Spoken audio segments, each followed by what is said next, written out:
#AskDrJohnWatson type చేసి మీ questions అడగండి, తప్పకుండా రిప్లై చేస్తాను. షేక్ సయ్యద్ 1391. హాయ్ సార్, నాకు హెయిర్ లైన్ పోయింది, నాకు హెయిర్ ట్రాన్స్ప్లాంట్ చేయించుకోవాలని ఉంది, కానీ నాకు ఎంబీబీఎస్ డాక్టర్ వద్దు అని అంటున్నారు.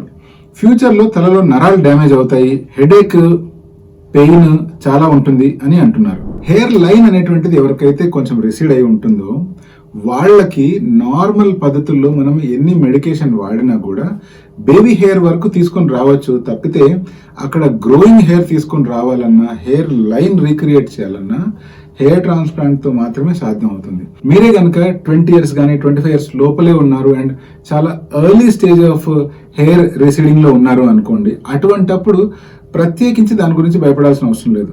అలా కాకుండా సైడ్స్ అనేటువంటి చాలా లోపల వరకు రాలిపోయాయి అనుకోండి, అండ్ అటువంటి హెయిర్ ఏదైతే లాస్ అయి ఉంటుందో ఆ ఏరియాలో మెడికేషన్ వాడితే గనక బేబీ హెయిర్ గ్రో అయ్యే ఛాన్స్ ఉంది.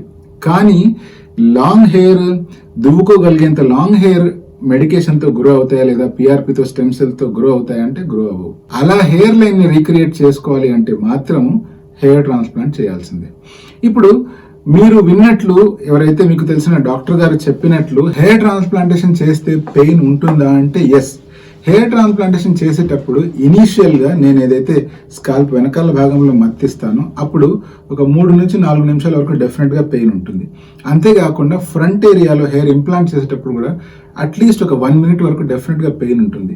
ఈ 5 minutes తప్పిస్తే ఎంటైర్ 6 hours ప్రొసీజర్ లో మీకు పెయిన్ అనేటువంటిది తెలియదు. సో హెయిర్ ట్రాన్స్ప్లాంటేషన్ చేయించుకునేటప్పుడు పెయిన్ గురించి బాధపడాల్సిన అవసరం ఉందా అంటే మీరు దాని గురించి ప్రత్యేకంగా వరి అవ్వాల్సిన అవసరం లేదు. మీరు అడిగిన రెండో పాయింట్ ఏంటి అంటే హెడేక్ వస్తుందంట కదా అని అన్నారు. పాత పద్ధతుల్లో హెయిర్ ట్రాన్స్ప్లాంటేషన్ చేస్తున్నప్పుడు అప్పుడు వాడుతున్న ఇన్స్ట్రుమెంట్స్ కావచ్చు, అప్పుడు వాడుతున్న మెథడ్ కావచ్చు, ఆ సిచ్యువేషన్లలో గనక ఎక్స్పీరియన్స్డ్ సర్జన్స్ గనక సర్జరీ చేయకపోతే లేదా సర్జరీ జరిగేటప్పుడు గనక ఏవైనా నరాలకు ఇబ్బంది జరిగితే అలా ఇంత ముందు తల నొప్పి రావడం అనేటువంటిది పాతకాలంలో జరుగుతూ ఉండేది. బట్ ఎప్పటి నుంచి అయితే అడ్వాన్స్డ్ ఇన్స్ట్రుమెంట్స్ వచ్చి అడ్వాన్స్డ్ పంచెస్ తో సర్జరీస్ చేస్తుంటాము, ఈ ఇంజురీ ఏదైతే జరుగుతుందో అది చాలా మైన్యూట్ అండ్ మైక్రో ఇంజురీ కాబట్టి అది ఆటోమేటిక్ గా హీల్ అయిపోతుంది. కన్సిస్టెంట్ గా తలనొప్పి రావడము లాంటి కంప్లైంట్స్ ఏవి ఇప్పుడు ఉండవు. సో మీరు ఏమాత్రం హెడేక్ గురించి కానీ లేకపోతే పెయిన్ గురించి కానీ వరి అవ్వకుండా